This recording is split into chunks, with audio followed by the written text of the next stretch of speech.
วันนี้โอ้มาไม่ต้องแดงๆค่ะแต่ไปจูมากเลยไหนเอาลองซีดู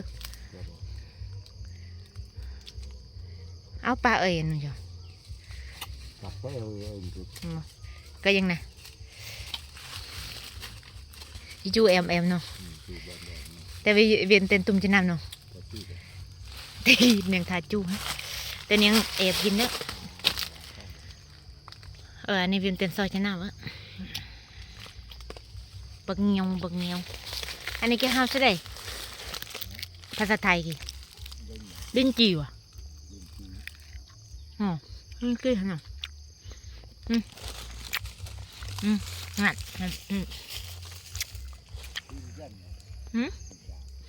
ฮะ